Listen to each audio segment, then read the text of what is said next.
I'm always trying to find things to, um, stay connected with my boys and honor our relationship, especially because I travel so much. So I found an artist and I commissioned an artist to draw me and the two of them in an anime style. They drew this picture and this is what it looked like, right? And I said, "Oh shoot, that looks cool." And they put fire flames on the back of, on the bottom of my cape. I said, "Man, I look badass." You know what I'm saying? So I showed the picture to my kids. They loved it. I showed it to a few of my friends, and then somebody said, "Oh, that looks like Naruto."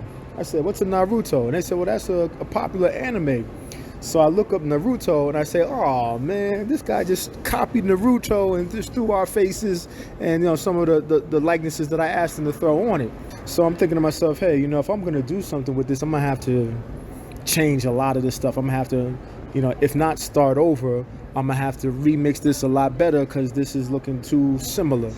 So that's when I started getting into, the editing mode and refashioning the characters more into our likeness. I changed the hair, I changed the collars, I changed, I had to remove the flames. As dope as the flames were, I had to remove the flames. But I like the idea of having some decorations on the jacket.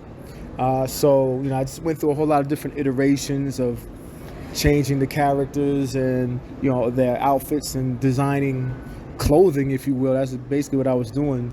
The simple fact is, I wear tracksuits all the time. My children love tracksuits, so I wanted to keep the tracksuit something similar to like how we like to wear them.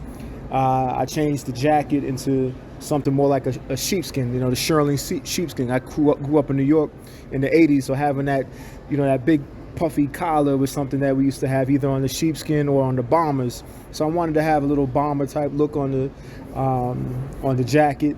I didn't want to do cape. I wanted to stick to jacket. I wanted to keep it true to who we are as well. So that's why I had the colors, the red, black, and green colors to demonstrate our culture. And, that's pretty much how I got to the final iteration of the characters, where their hair looks a little bit more like me and my kids' hair. They even, I was even able to include the gray hairs that I have at the side on my own hair. So, this final version is what we decided on as a result of that experience. And thus far, the experience has been crazy. So, yeah, that's the story, man. And, that's it.